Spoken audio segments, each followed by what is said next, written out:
enemiz Hazreti Ayşe Sıddıka radıyallahu anha ayetken evvelin bar Bismillahirrahmanirrahim yere inen peygamberimize Mekke'nin dağları fethetti. Heyver dumur sesle geldi. Ve Mekke'nin adamları aytti. Ben Muhammed din getirdim deyip dağları da cadulan yalı oluyor dedi. Yine de Peygamberimiz sallallahu aleyhi ve sellem aydıptır.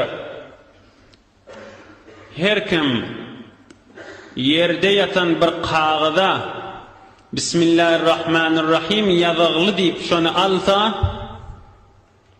mun hormatı var bir defelenmeli değildir, bir ayak aşağıda kalmalı değildir deyip de şu kağıdı götürüp cünsüne salsa ya bir divarın guşesine ya öyüne ya tahtçada kayta defelenmeyecek, ayak aşağıda durulmayacak yere else şol adam Huday Teala'nın yanına sıddıkîlardan, peygamberlerden sonra şehitlerden nevince behterin derecedeki adamla deyip sept ediler deyiptir.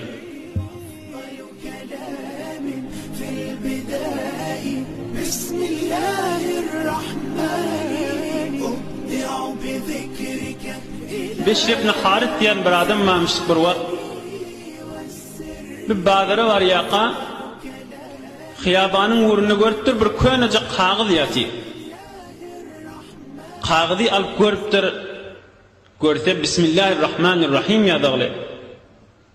Bireme hapada deyiptir, men elini alıp okşap, bazara kaşın gidiptir. Bazara varanına cübsünü ödeyiptir, bir miktarcık pul var, atır satyan tükane vardır.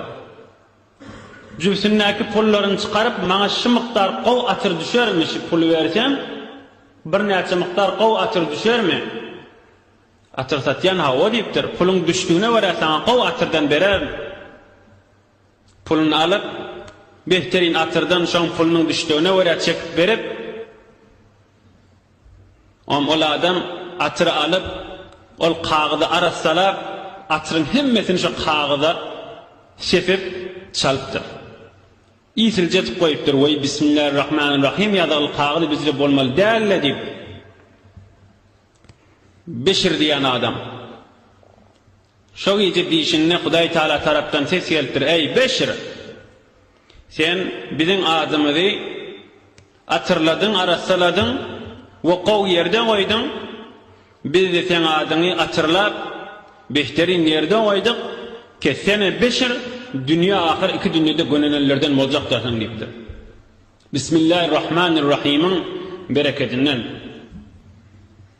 Peygamberimizin aydan kefi innel muallime İza kâle lissabiyyi kul bismillah atası, ağası, ecikesi